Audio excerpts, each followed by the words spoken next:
A 5-year-old girl walked into a billionaire's office on a Tuesday night and asked him a question that no board meeting, no billion-dollar merger, no sleepless night had ever forced him to face. She didn't know she was changing his life. She didn't know she was changing her mother's. She just wanted someone to make the crying stop. What she got was something none of them expected. And what happens next will stay with you long after this story ends. If this kind of story speaks to your soul, subscribe and turn on notifications so you never miss the next one. And leave a comment telling me, have you ever had a child say something that completely broke you open? The penthouse at the top of the glass tower in Tribeca had everything a man could want and nothing a man could need. 1,200 square feet of Italian marble, floor-to-ceiling windows that framed the Manhattan skyline like a painting no gallery could afford, a kitchen with appliances that had never been used, and a silence so thick it had weight. Jae-soo stood at the window at 6:45 in the morning, coffee in hand, watching the city wake up beneath him, and felt absolutely nothing. He had been feeling nothing for exactly 3 years, 2 months, and 11 days. He knew the count not because he tracked it consciously, but because his body kept the calendar his mind refused to acknowledge.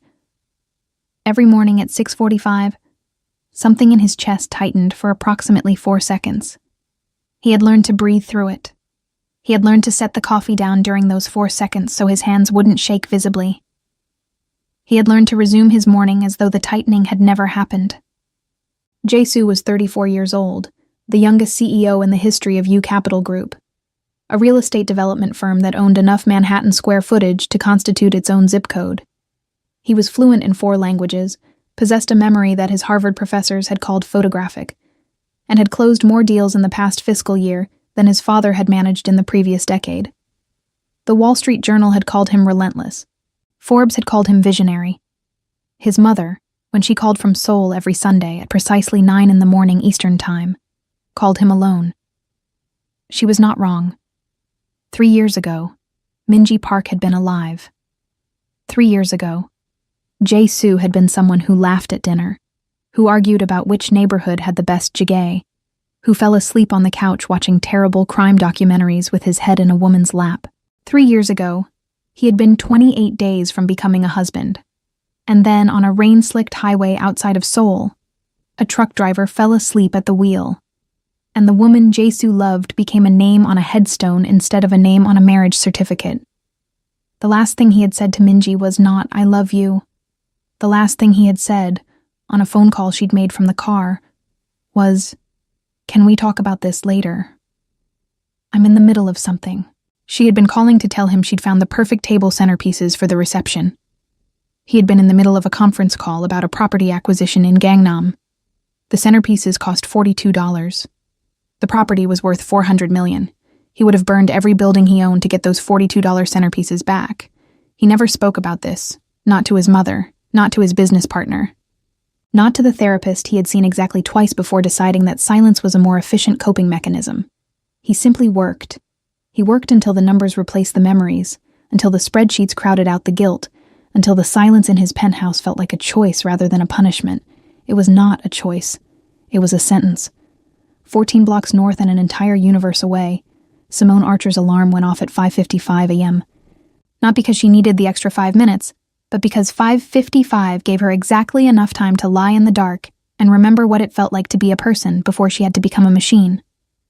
At 5:56, the machine activated. Shower. 4 minutes, no more. Coffee. Started before the shower. Ready after.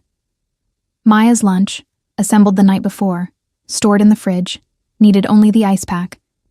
Maya's outfit, laid out on the chair, socks tucked into shoes. Maya's hair, that was the variable. Some mornings were 15-minute mornings.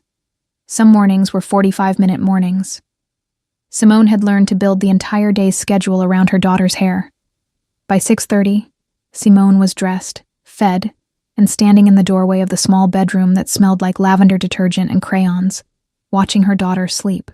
Maya Archer was 5 years old, 27 pounds of quiet intensity, and the only reason Simone's alarm was set at all. Without Maya, Simone suspected she would have stopped setting alarms a long time ago. Not in a dangerous way, just in an I don't see the point way. Maya was the point. Simone was 29, an architect at a mid-sized firm in Midtown Manhattan, talented enough to be noticed and overworked enough to be underpaid. She had graduated second in her class at Howard, interned at two of the most competitive firms in the country, and spent the past 4 years proving that a single mother from Durham, North Carolina, could hold her own in a profession that still treated women like decorative elements in their own blueprints. She was tired, not the kind of tired that sleep fixes, the kind that lives in the bones, the kind that has its own zip code somewhere between the spine and the sternum. She was tired of being strong, tired of being both parents, tired of answering Maya's questions about why other kids had daddies who picked them up from school when Maya's daddy was a ghost, who had walked out when she was 11 months old without even leaving a note. Derek Cole. She hadn't said his name out loud in over a year. He had been 23 when Maya was born, a graphic designer with good taste in music and an absolute inability to be inconvenienced. Parenthood was an inconvenience. Midnight feedings were an inconvenience. A crying baby who needed him to grow up overnight was an inconvenience. So one Thursday, when Maya was 11 months old, Derek said he was going to get diapers from the bodega on the corner, and he simply never came back. No fight, no note, no dramatic exit. Just a man-shaped absence that Simone had spent 4 years learning to fill by herself. She didn't hate him. Hate required energy she couldn't afford. She was too busy packing lunches and paying rent, and explaining to a 5-year-old why the chair at the dinner table had only ever held a stuffed rabbit named Biscuit instead of a father. The call from her firm came at 3 p.m, while Simone was deep in a set of structural drawings for a residential project in the West Village. The U Capital Project. The renovation on Lexington. They want your team to present concepts tonight, 7:30. Their office is in Tribeca, tonight. Simone pulled up her calendar, her contacts, her list of every person in New York City she could call for last-minute childcare. Her regular babysitter, Keisha, had texted at noon, flew, sorry, can't make it. Her neighbor, Mrs. Patterson, was visiting her sister in Baltimore. Her parents were a 12-hour drive away in North Carolina. She had no one. At 6:45, Simone walked into the lobby of U Capital Group's headquarters with a portfolio under one arm and a 5-year-old under the other.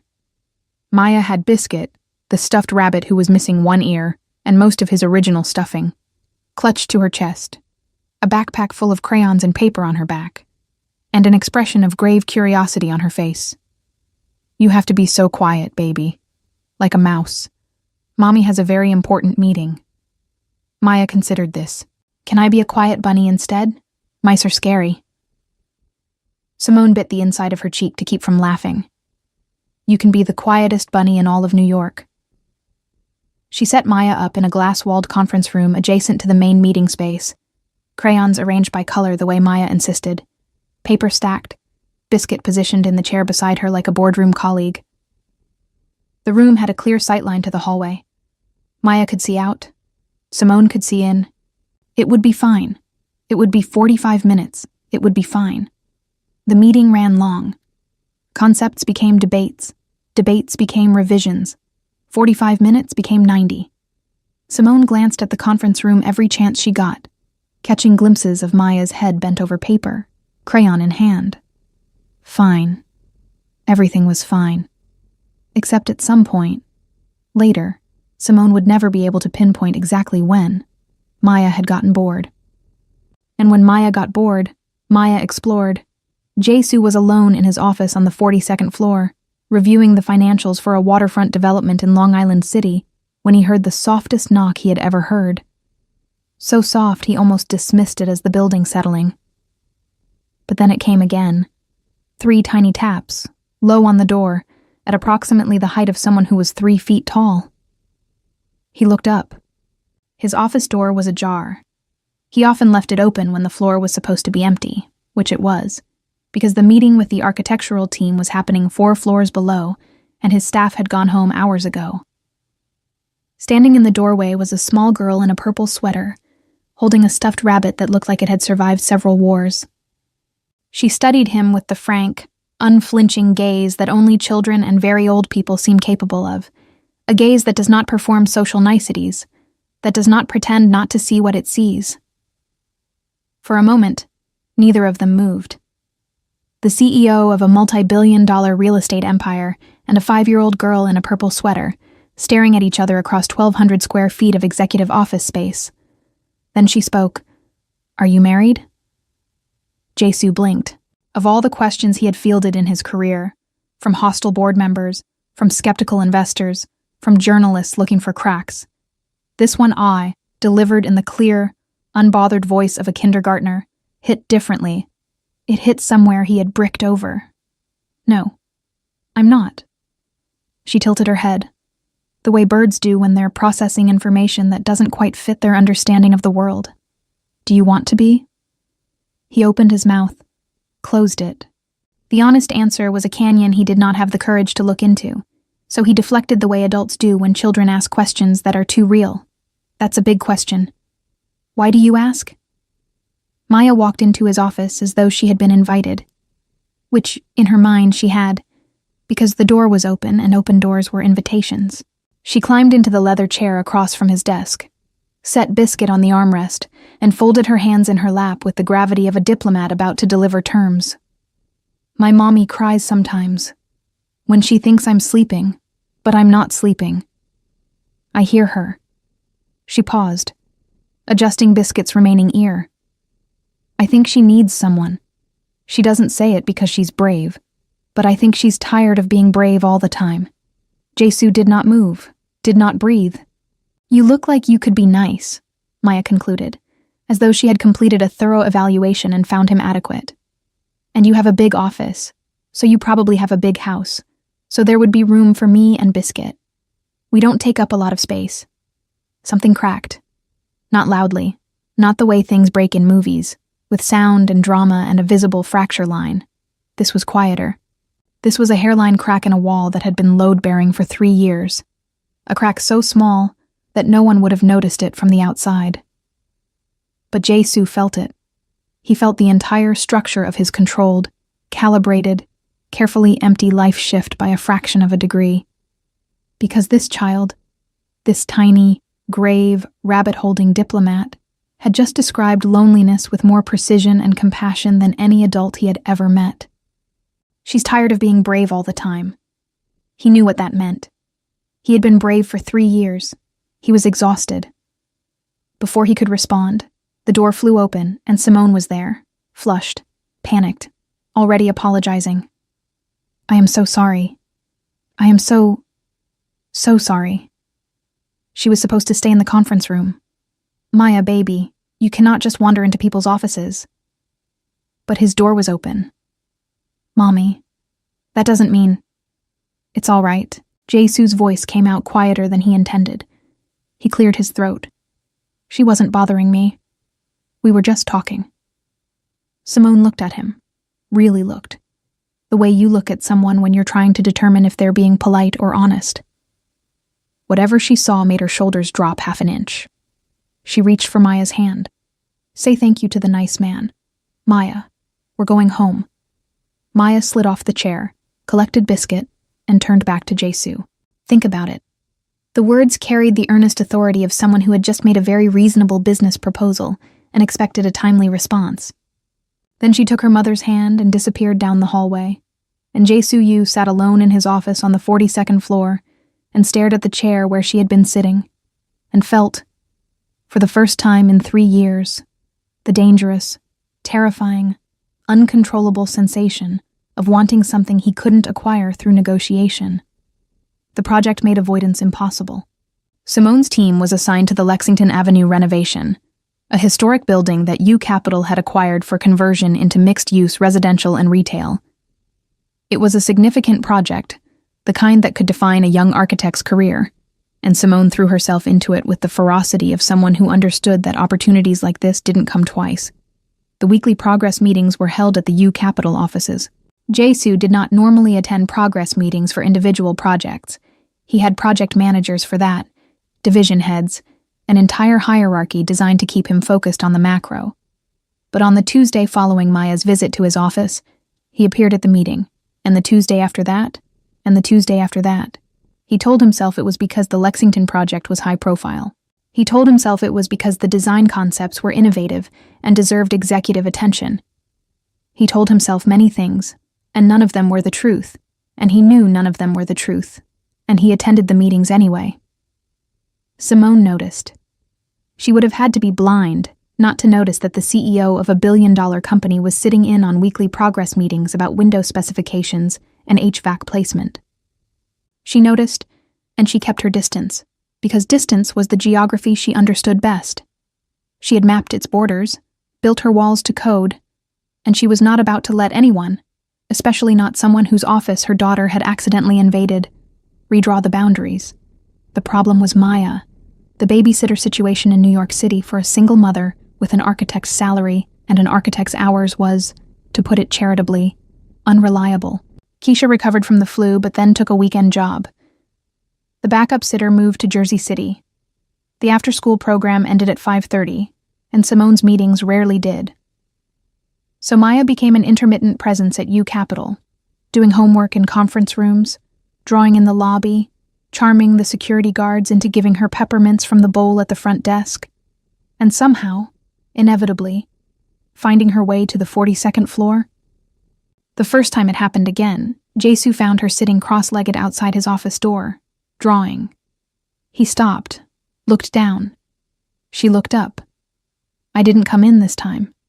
I'm waiting to be invited." He felt something pull at the corner of his mouth, an unfamiliar muscular movement. It took him a moment to recognize it as a smile. "You're invited." It became a pattern. On the evenings when Maya was there, she would appear on the 42nd floor with her crayons and her rabbit and her quiet and devastating observations about the world.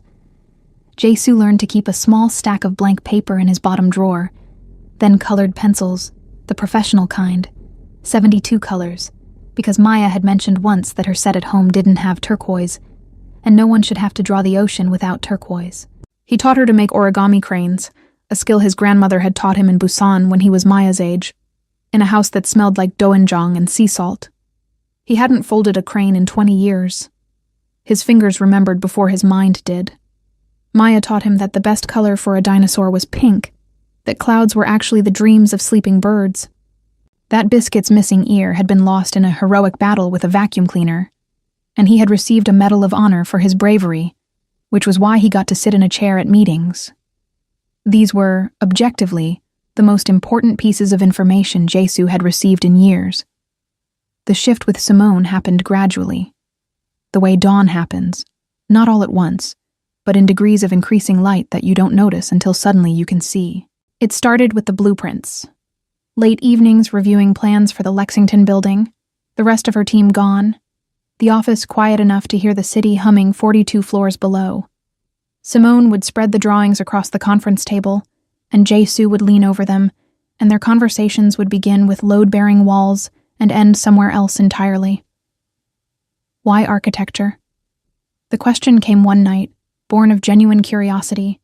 He had met dozens of architects over the years. None of them had ever made him want to understand why.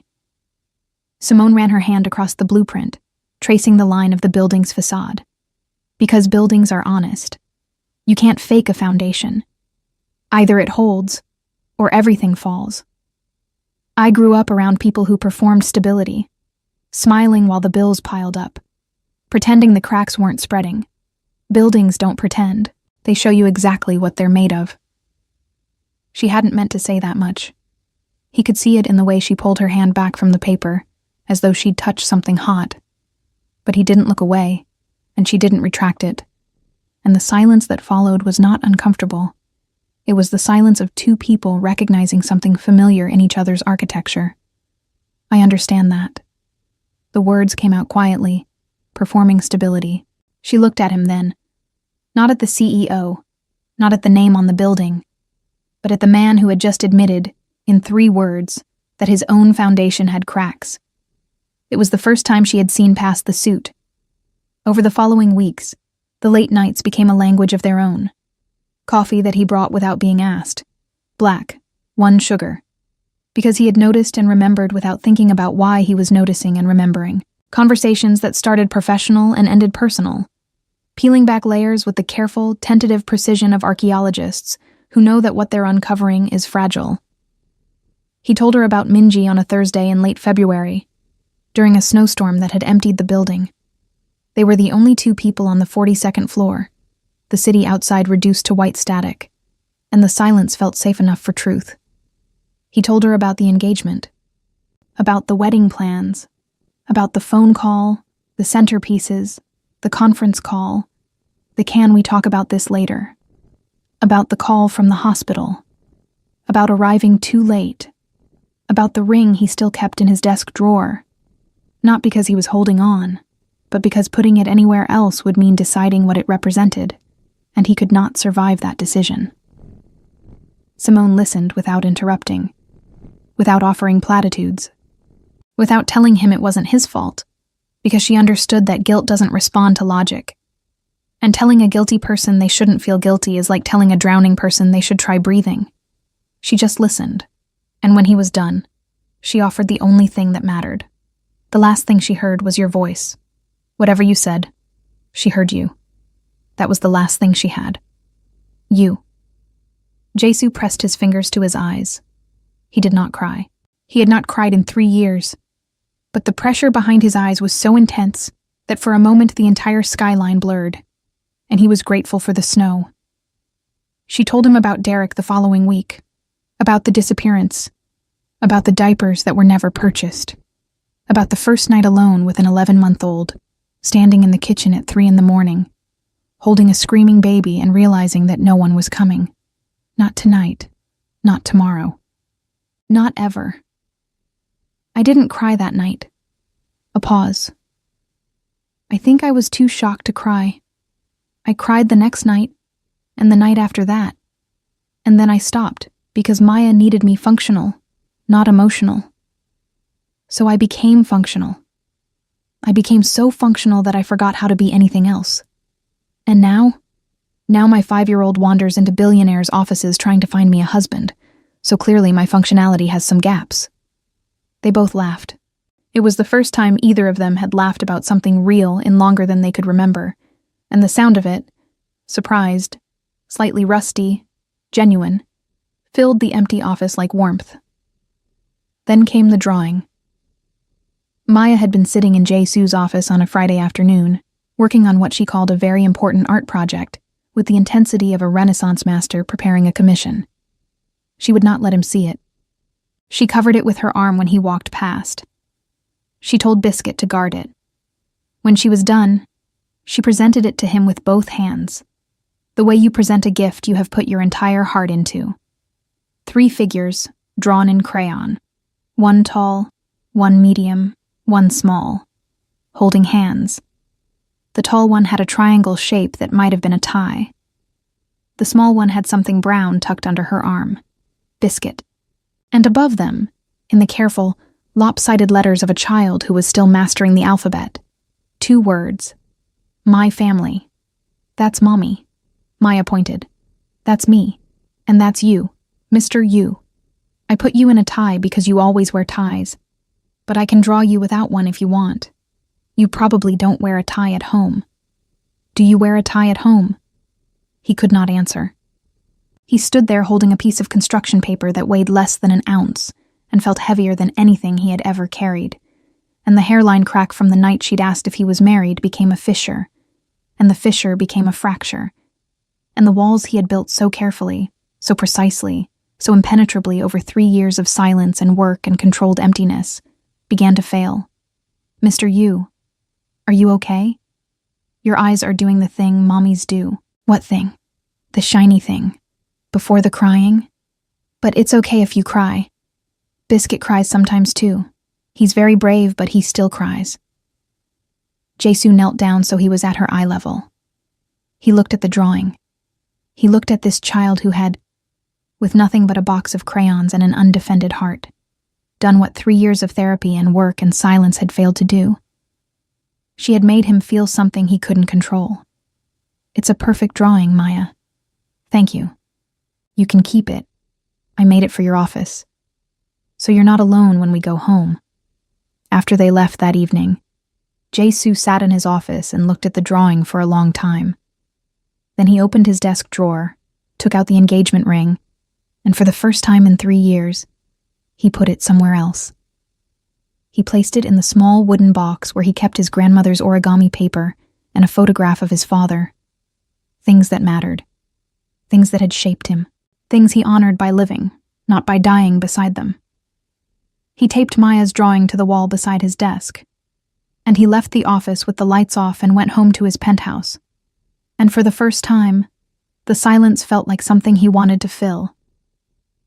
The Metropolitan Museum of Art on a Saturday in March.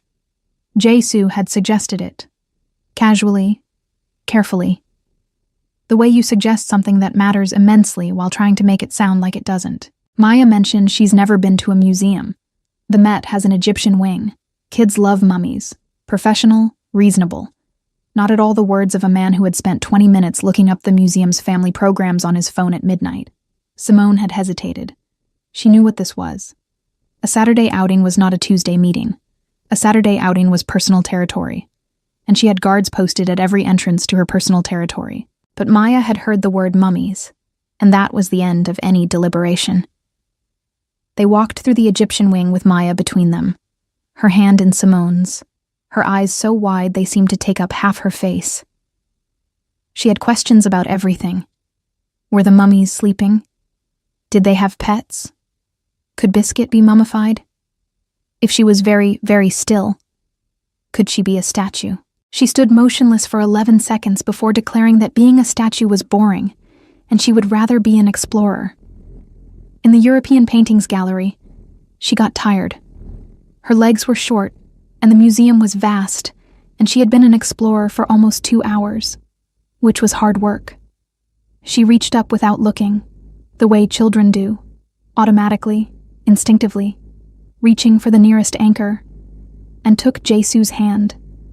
She didn't look at him when she did it, didn't ask, didn't announce it.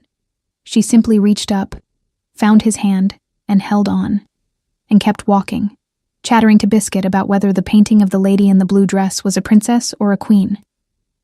Jae-soo looked down at the small hand in his, 5 tiny fingers wrapped around 2 of his, warm, trusting, certain. This child had reached for him the way you reach for someone you believe will be there. And the casualness of that trust, the unearned, unquestioned, freely given certainty that he would hold on, undid him more completely than any declaration could have. Simone saw it.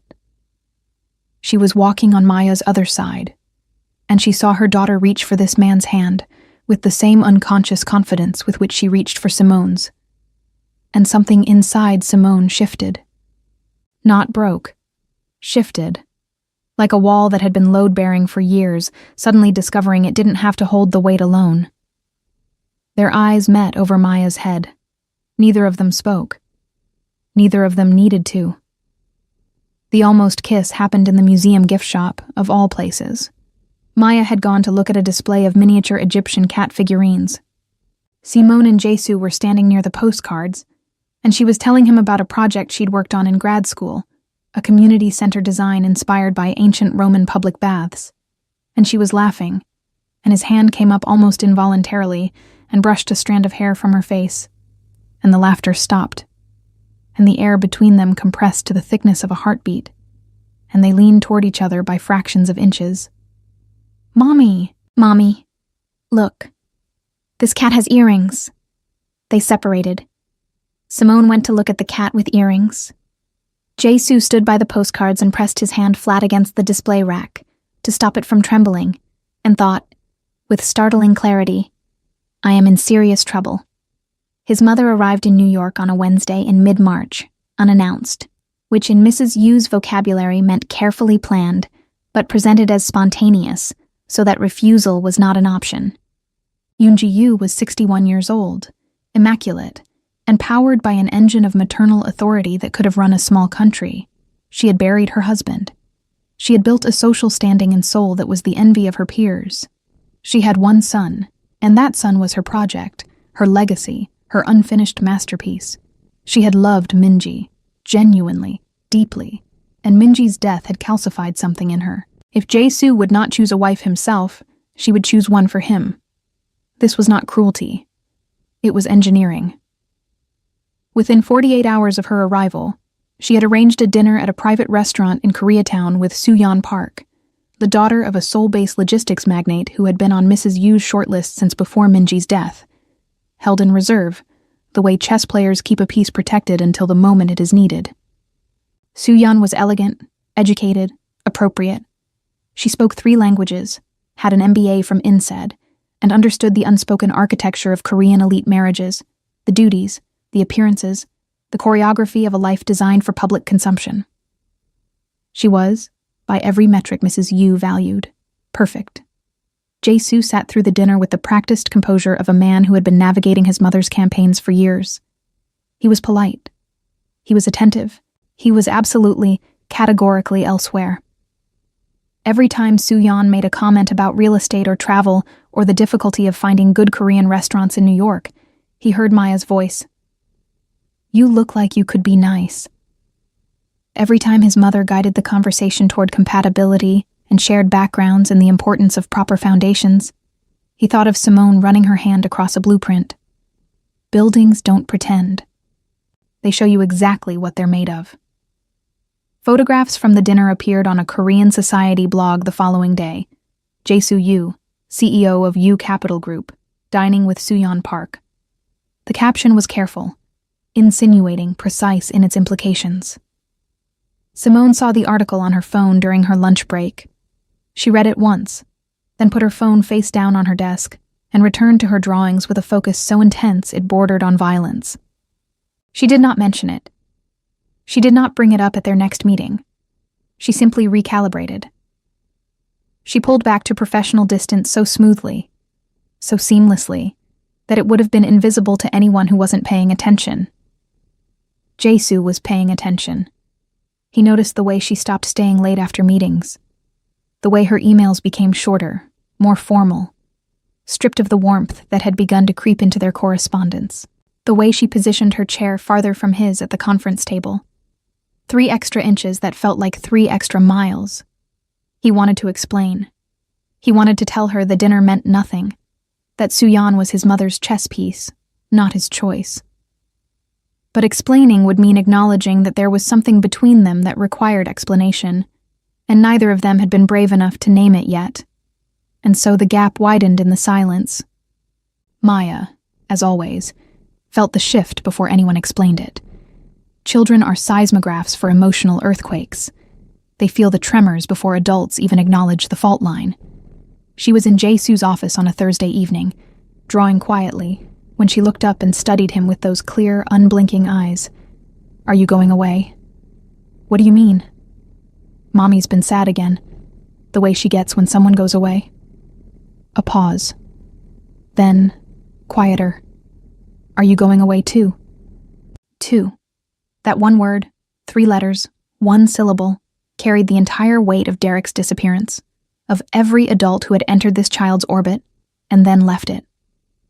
2 was the word of a 5-year-old who had already learned that people leave and was bracing herself for the next departure. Jae-soo felt something collapse inside his chest, not a wall this time, but a resistance. The resistance he had maintained against caring, against attaching, against allowing himself to be someone who could be gone from. He looked at this child who was asking him, with more courage than most adults possessed, to stay. And he made a decision that was not rational, not strategic, not the kind of decision that appeared in quarterly reports or shareholder meetings. He knelt beside her chair. "I'm not going anywhere. Maya, promise. Promise.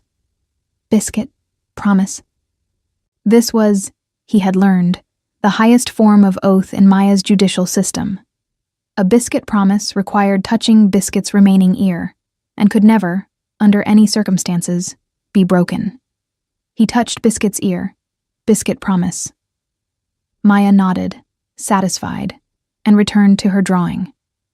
And Jae-soo stayed kneeling for a moment longer, because he had just made a promise to a 5-year-old that he had not been able to make to himself in 3 years. The promise to stay in someone's life. The promise to be the person who doesn't leave. Derek Cole reappeared on a Sunday in April, 4 years and 3 months after he had walked out for diapers and never come back. He did not call ahead. He did not write. He simply showed up at Simone's apartment building in Harlem, pressed the buzzer, and waited, as though 4 years of absence were a minor scheduling conflict that could be resolved with a smile and a doorbell. Simone opened the door and felt her body go through a sequence of reactions so rapid they blurred together. Recognition, then shock, then a surge of something hot and metallic that was not quite anger and not quite disgust, but lived in the neighborhood of both. He looked different, thinner, dressed better than she remembered. New jacket, clean shoes, the kind of put-together appearance that suggested he had been living a whole entire life, while she had been raising his daughter alone. Simone. Hey. I know. But can we talk? She did not invite him in. She stepped into the hallway and closed the door behind her, keeping Maya on the other side of it, because whatever this was, Maya was not going to be part of it until Simone understood what it was. He talked. He had a speech prepared. She could tell by the way his sentences were too smooth, too rehearsed, the verbal equivalent of his new jacket. He had been lost. He had been immature. He had made the biggest mistake of his life. He had been in therapy. He had changed. He wanted to be a father. He wanted to know his daughter. Simone listened to every word with the clinical attention of an architect examining a building she suspected was structurally unsound. She waited for the sentence she knew was coming, the one that would reveal the real reason for his resurrection. And there it was, buried in the middle of his rehearsed redemption arc, like a crack in a foundation. I saw you've been spending time with someone. The Korean guy, the one in the news. That's great, Simone. But Maya's my daughter. I have rights. I just want to be part of her life. Our life. Our life. There had been no our for 4 years. He hadn't come back because he changed. He came back because the vacuum he left had been filled by someone else. And suddenly the family he abandoned looked like something worth claiming. Simone did not raise her voice. She had learned, in 4 years of solo parenting, that volume was a luxury. You walked out on an 11-month-old, Derek. You walked out and you didn't call. Not on her first birthday, not on Christmas, not when she had pneumonia at 2, and I sat in the ER alone for 9 hours. Not once. And now you show up because you saw a headline. He had the grace to look uncomfortable, but not the depth to look ashamed. There is a difference, and Simone recognized it immediately. I'm not keeping you from her, Simone continued. And this was the part that cost her, because it was the truth, and the truth was complicated. If you want to be in Maya's life, really be in it, consistently, permanently, then we figure that out through proper channels, lawyers, custody mediator. But you don't get to walk in here like 4 years was a vacation and claim a family you abandoned. That's not how this works. She went back inside and closed the door, and stood in her kitchen and gripped the edge of the counter until her knuckles ached. Because the alternative was breaking something, and she could not afford to break anything. She had been holding everything together for so long that the prospect of one more thing, one more person pulling at the seams, felt like a physics problem. How much stress can a structure bear before it fails? Maya met Derek the following Saturday, in a diner in Harlem, with Simone sitting in the booth beside her. Simone had explained it as simply as she could. Someone wants to meet you, baby. He knew Mommy a long time ago, before you were born. Maya had absorbed this with her usual solemn intensity. Is he nice? I think he wants to be. That's not the same thing. No, Simone thought. It really isn't. 5 years old and already fluent in the difference between intention and action. Simone wondered when her daughter had learned that, and the answer, she knew, was every single day of her life. Derek tried. He brought a stuffed bear, purple, new, expensive-looking. Maya accepted it politely and set it on the far end of the table, closer to the wall than to herself. Biscuit remained in her lap. She answered his questions in short sentences. Yes, she liked school. Yes, she liked drawing. No, she didn't like broccoli. But Mommy made her eat it anyway. Then he made the mistake of trying too hard. I'm your dad, Maya. I know we haven't met before, but I'm your dad. and I want us to get to know each other." Maya looked at him for a long time, long enough that Simone felt the air pressure change. "I don't know you," Maya said. Not with cruelty, not with anger, with the simple, factual clarity of a child stating something she had verified against her own experience and found to be true. "I don't know you" was not a rejection. It was an observation, and it was so precise, so free of adult performance, that it landed in the booth like a verdict. Derek looked at Simone as if expecting her to translate, to soften, to bridge the gap. She didn't. This was Maya's truth, and Simone was not going to edit it for his comfort. Jae-soo learned about Derek's return through a call from his assistant, who had flagged a tabloid item linking Simone Archer to both a Korean billionaire and a mystery man seen at her apartment building. The tabloid industrial complex, always efficient in its cruelty. He sat with the information for 2 days before it began to corrode. Not jealousy, or not just jealousy. Something deeper and more destructive. The conviction, arriving with the force of a verdict, that he had no right to this. No right to Simone. No right to Maya. No right to insert himself into a family that had a biological architecture he could not alter. Who was he to promise Maya he wouldn't leave? He hadn't been able to protect the woman he loved. He hadn't been able to be there for a phone call about centerpieces. He was a man who had failed at the most basic act of presence, being there when it mattered. And now he was building castles with a 5-year-old's crayons as though he had earned the right to live in them. He pulled back, stopped attending the Tuesday meetings, sent his project manager instead, responded to Simone's emails through his assistant, built walls with the efficiency of someone who had extensive practice.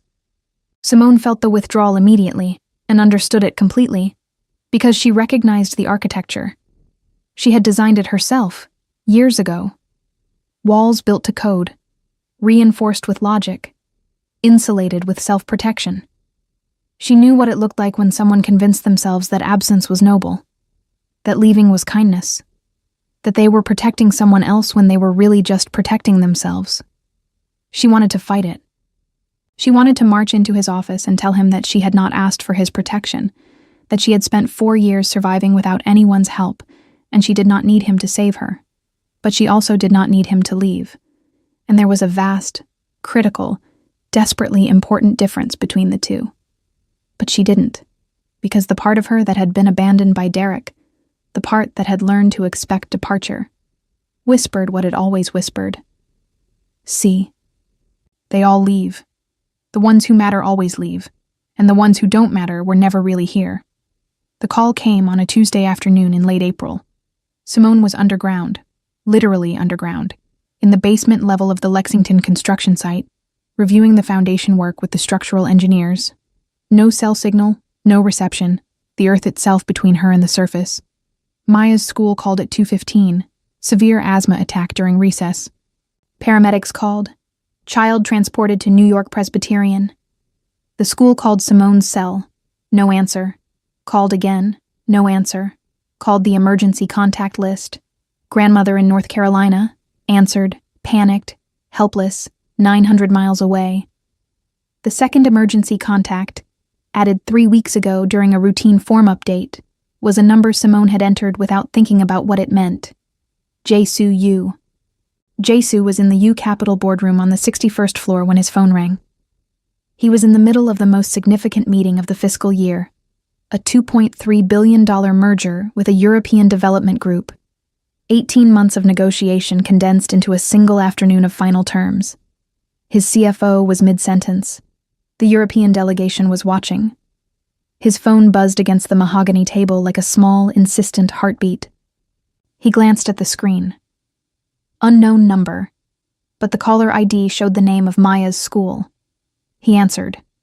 The words severe asthma attack and hospital, and we can't reach her mother entered his ear and rearranged every priority he had ever held.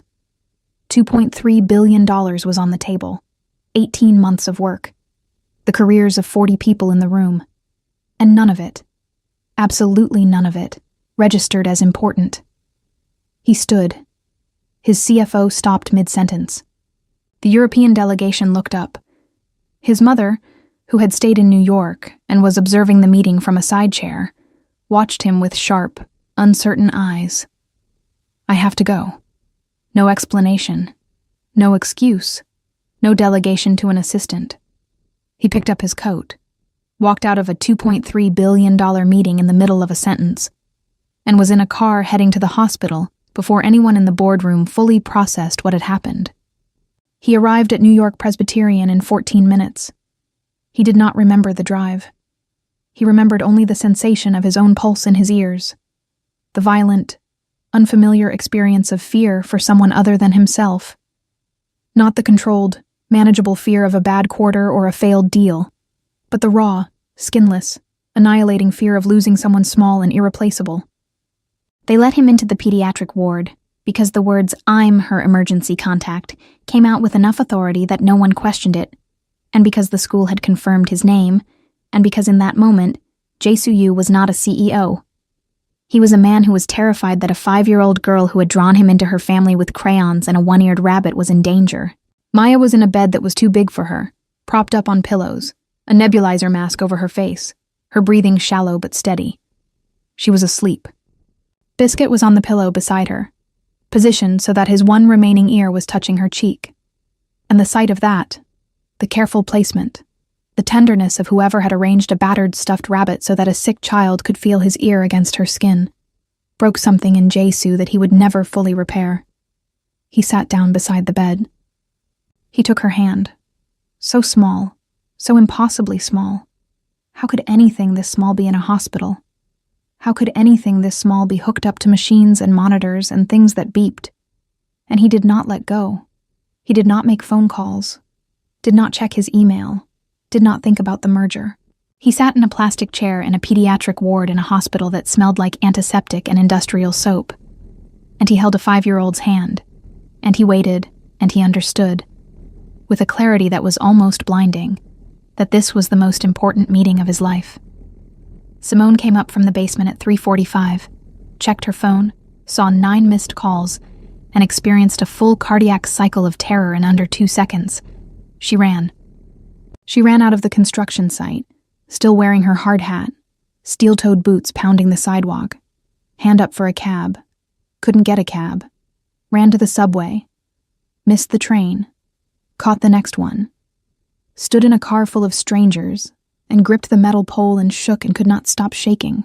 She arrived at the hospital at 4:20, barely breathing herself, and a nurse directed her to room 412, and she pushed open the door already crying, already apologizing to a God she sometimes argued with, already making deals, anything, take anything, just let her be okay, and stopped. Maya was asleep, stable. The monitor showed steady numbers. The nebulizer had been replaced with a small oxygen tube. Her color was good. She was okay. And beside the bed, in a plastic chair that was too small for him, still wearing his suit, tie loosened, jacket draped over the back of the chair, was Jae-soo. He was holding Maya's hand. His eyes were red. He had not moved since he arrived. The nurses had offered him coffee, and he had not heard them. A doctor had come by with an update, and he had listened to every word with an intensity that made the doctor speak more carefully, more thoroughly than she might have otherwise. Simone stood in the doorway and looked at this man. This man who had walked out of a meeting worth more than most people would see in 100 lifetimes to sit in a plastic chair and hold her daughter's hand. And every wall, every defense, every carefully constructed barrier she had built over 4 years of doing everything alone, crumbled, not slowly, not brick by brick, all at once, like a building that has been standing long past its structural capacity, held together by nothing but stubbornness and habit, and has finally been given permission to fall. She walked to the bed. He looked up. Their eyes met, and everything they had not said, every late night over blueprints, every accidental touch, every conversation that ended too soon, every inch of distance they had forced between themselves. All of it was in that look, and none of it was hidden, and neither of them tried to hide it. She sat in the chair beside him. He did not let go of Maya's hand. She reached over and placed her hand on top of his, on top of Maya's. 3 hands stacked in a hospital bed like a prayer. They sat like that, together, breathing, not speaking, because words were unnecessary in the presence of something this true. Maya stirred. Her eyes opened slowly, foggy with medication and sleep, and she looked at Simone, and then she looked at Jesu, and a small, tired smile crossed her face. "Mommy, Mr. Yu came." "I see that, baby. He was scared. Like how you get scared." His eyes were doing the shiny thing. She yawned. "That means he loves us, right? Because you only get the shiny eyes for people you love. That's what you told me." Simone looked at Jesu. He looked at her. And whatever had been unnamed between them was no longer unnamed, because a 5-year-old on a hospital bed had given it the only name it needed, with the effortless precision that only children possess. Simone didn't answer Maya with words. She leaned forward and pressed her forehead to her daughter's and closed her eyes, and Jesu watched them and felt something he had not felt since the night before. A phone call on a rain-slicked highway ended his world. He felt like he was exactly where he was supposed to be. Mrs. Yu heard about the meeting before she heard about the hospital. The call from the CFO reached her at 7 that evening. The merger was stalled. The Europeans were insulted. $2 billion was in limbo because her son had walked out without a word. She was furious. She was terrified. She was his mother. She called Jesu 16 times. He finally answered from the hospital parking lot at 9 p.m., his voice rougher than she had heard it in years. A child was in the hospital. I had to go. Whose child? What child? You don't have children, Jesu. The silence on the line lasted 4 seconds.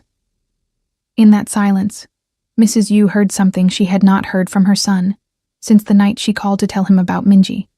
The sound of a man deciding to stop pretending. "I need to talk to you, Iyama. In person. Tomorrow." They met at his apartment the following morning. Mrs. Yu sat on the sofa with her back straight and her hands folded, prepared for battle, armed with arguments about duty and lineage and the importance of proper matches. She had rehearsed her case. She knew her evidence. She was ready. She was not ready for what her son said. Jesu did not argue. He did not raise his voice. He sat across from his mother and spoke with a clarity she had never heard from him. Not the sharp clarity of business negotiations, but the quiet clarity of a man who has finally stopped running from himself. "When Minji died, I stopped living. You know that. I know you know that because you've been trying to restart me ever since. Dinners, introductions, Su-yan. You've been trying to fix me the way you fix everything, with strategy and structure and the right connections. And I love you for it, Yama. I do. But you cannot engineer someone back to life." Mrs. Yu's hands tightened in her lap. 3 years. For 3 years, I have been going through the motions. Working, building, acquiring, performing the version of me that looks alive. But I was not alive. I was a building with no one in it.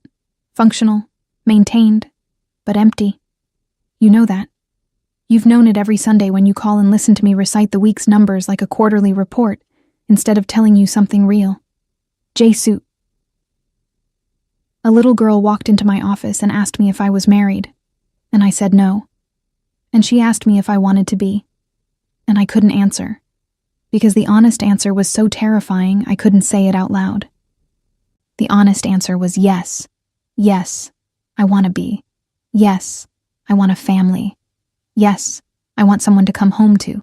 Yes, I want to stop performing stability and actually build something real. But I was so afraid of losing again, of failing again, of saying the wrong thing on the last phone call, that I chose emptiness because emptiness can't be taken away. He paused. His mother was looking at him with an expression he had never seen. Not disapproval, not strategy, but recognition. The kind of recognition that comes when you see your own pain reflected in your child's face and realize, with a shock, that your solutions have not helped. That you have been treating symptoms while the wound stays open. Simone and Maya, they didn't fix me. That's not what this is. They showed me that I was allowed to stop punishing myself. That surviving doesn't have to mean standing still. Minji would not have wanted this. Iyama. She would not have wanted me to turn into a monument to what we lost. She would have wanted me to live. She would have wanted me to hold a 5-year-old's hand in a hospital. She would have wanted me to be someone who shows up. He reached into his coat pocket and took out a folded piece of construction paper. He unfolded it carefully and placed it on the coffee table between them. 3 crayon figures holding hands. My family. Mrs. Yu looked at the drawing for a long time. Her face did not change, but her hands loosened in her lap, and she reached forward and touched the edge of the paper with one finger, tracing the outline of the smallest figure, the one with the brown blob under her arm. She drew this. Her name is Maya. She's 5. She's brave and funny, and she talks to her stuffed rabbit like he's a real person, and she sees things that adults have trained themselves not to see. And her mother is the strongest person I have ever met. She built a life out of nothing, and she did it alone, and she did not break. I need you to hear me, Iyama. I need you to hear me when I tell you that this is not a phase, and it is not a distraction, and it is not something I am going to walk away from because it doesn't fit the plan you made. The silence that followed was the longest of Jae-su's life.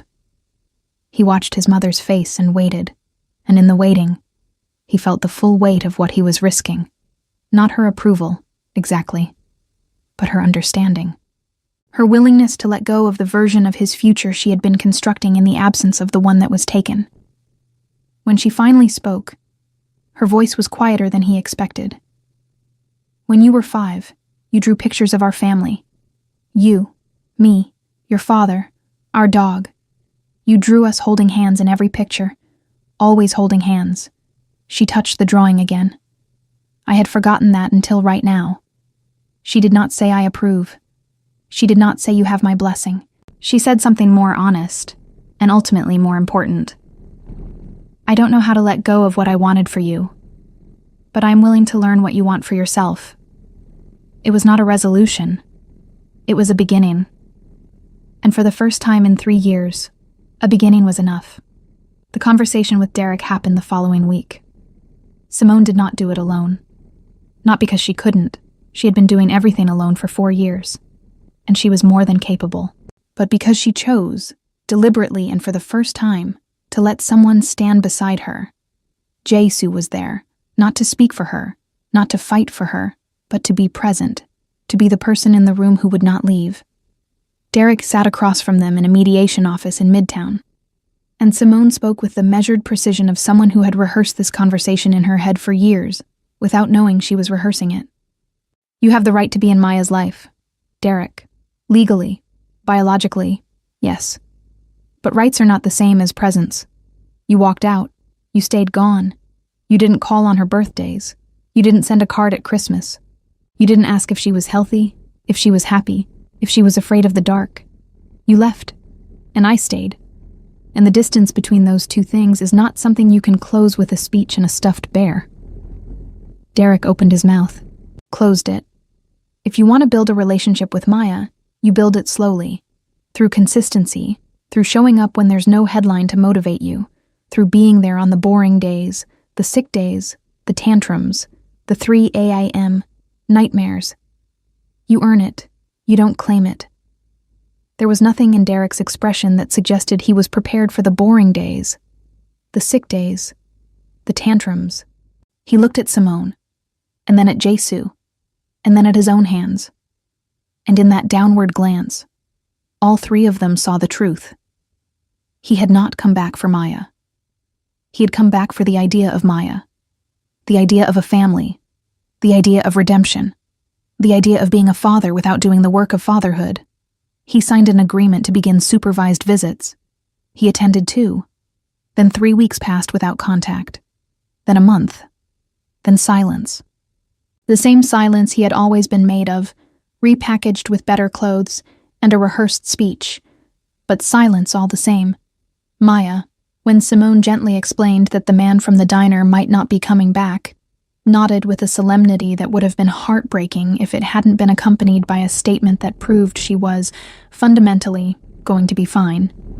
That's okay, Mommy. Biscuit says some people are visitors and some people are stayers. Mr. You is a stayer. Biscuit, for a one-eared rabbit with compromised stuffing, was astonishingly wise. The Lexington project was completed in September, 5 weeks ahead of schedule.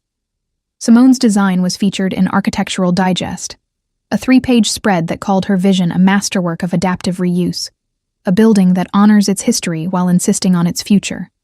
Her firm promoted her. 2 competing firms called with offers. She turned them down because she had learned something about foundations. You don't abandon a structure that's holding. You build on it. Jesu renegotiated the European merger. It closed at $2.1 billion, slightly less than the original terms, a concession his CFO attributed to the walkout and Jesu attributed to not caring. Some things were worth more than the last $100 million. The Europeans, privately, respected him more for it. A man who will leave a $2 billion meeting for a child's hospital visit is a man who has his priorities in the right order, and priorities, in the long run, are a better indicator of reliability than punctuality. Mrs. Yu returned to Seoul, but she called every Sunday, and the calls changed. She asked about Maya. Hesitantly at first, the way you ask about something you don't fully understand but are trying to. How is the little one? Does she still draw? One Sunday, she asked Simone to send a photograph of Maya's latest artwork. And when Simone sent a drawing of a dinosaur wearing a crown, Mrs. Yu responded with a single text. The crown is a good choice. Dinosaurs should look dignified. It was Mo, in the vocabulary of Yoonji Yu, practically a bear hug. Maya started calling him Mr. Yu less and Jesu more. And then one evening in November, while they were making kimchi jjigae in Simone's kitchen, a recipe from his grandmother, adjusted for a 5-year-old's spice tolerance, Maya tugged on his sleeve and said, "Can I call you something else?" Like what? She thought about it. Hard. The way she thought about everything, with full commitment and furrowed brow. Appa. She had heard the word on the Korean cartoon Jesu had shown her the week before. She knew what it meant. Jesu looked at Simone. Simone looked at Maya. Maya looked at both of them with the calm expectation of someone who had made a perfectly reasonable request and could not understand why the adults were taking so long to respond. Yes, Jesu said. And then, because the word was insufficient, but his throat had closed around everything else. Yes, you can call me that. Okay, Appa? She turned back to the stew. I think it needs more of the red stuff. Simone covered her mouth with her hand and turned toward the window, because some things are too full to witness without breaking. And she wanted to break beautifully, privately, in the golden kitchen light of a Harlem apartment that had once held only 2 people and now held 3 and felt, for the first time, like enough. 1 year later, Central Park, October. The kind of autumn afternoon that New York does better than anywhere else on Earth. The trees on fire, the light golden, the air carrying just enough chill to justify being close to someone. They were on a bench near the Bethesda fountain. Maya was on the ground in front of them, surrounded by her crayons, working on another very important art project. Biscuit was propped against her backpack, supervising. Jesu had his arm around Simone. She was leaning into him, reading something on her phone. And he was watching Maya draw, and the feeling in his chest was so different from the tightening that had lived there for 3 years that he almost didn't recognize it. It was expansion. It was warmth. It was the sensation of a building that was no longer empty. Maya finished her drawing. She held it up for inspection with the same ceremonial gravity she had shown the first time, in his office, a lifetime ago. 4 figures this time. 3 of them were familiar. The tall one with the tie, though he wore ties less often now. The medium one. The small one with Biscuit. But there was a 4th figure. Very small. Tucked between the tall one and the medium one. Barely more than a circle with stick legs. That's Mommy. That's me. That's Appa. She pointed to the 4th figure. And that's the baby. Jesu's hand stopped on Simone's shoulder. He turned to look at her. She had put her phone down. She was looking at Maya with an expression that contained about 14 different emotions, only half of which she could name. Then she looked at Jae-soo, and her eyes were doing the shiny thing, and she nodded. "Maya," Jae-soo said slowly. "What, baby?" Maya did not look up from adding a sun to her drawing. "The baby in Mommy's tummy. I asked for a brother. Mommy said she'd try. I think she tried." She added rays to the sun with meticulous care. "I hope he likes dinosaurs." Jae-soo looked at Simone. Simone bit her lip. Then she took his hand and placed it flat against her belly, still almost flat, still almost invisible, still the smallest beginning of the biggest thing, and he felt the world rearrange itself, not with drama, not with fireworks, but with the quiet, seismic certainty of a foundation being laid. How long? 8 weeks.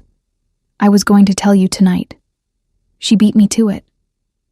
Simone glanced at Maya. She found the test in the bathroom trash. I need to start using a better hiding spot. She's 5. How does she know what a pregnancy test is? She doesn't. She brought it to me and said it looked like a thermometer and asked if I had a fever. I said something like that. She said I should rest. Then she told Biscuit we might need a bigger apartment. Jae-soo laughed. It was a real laugh. The kind that comes from a place that has been rebuilt, that has new walls and bigger windows, and a door that stays open.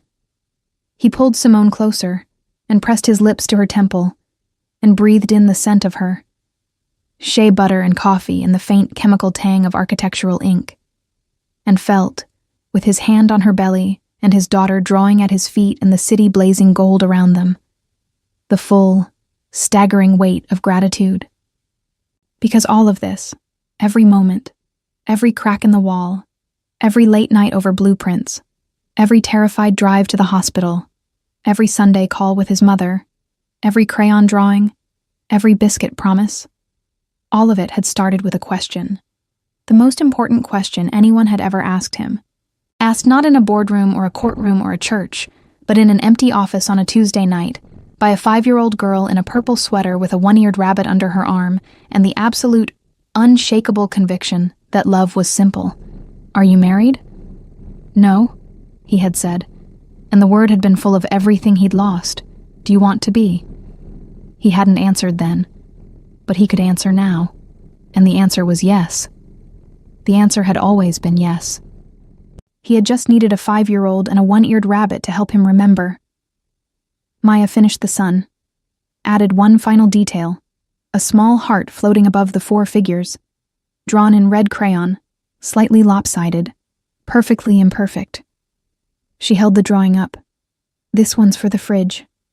Appa, the fridge is for the important ones." He took the drawing, looked at it. 4 figures, a heart, and a sun.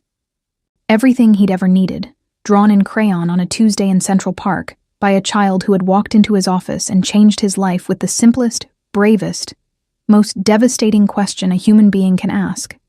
Are you married? Do you want to be? If this story touched you, leave a comment and tell me what moment broke you. And if you haven't already, subscribe so you don't miss the next one.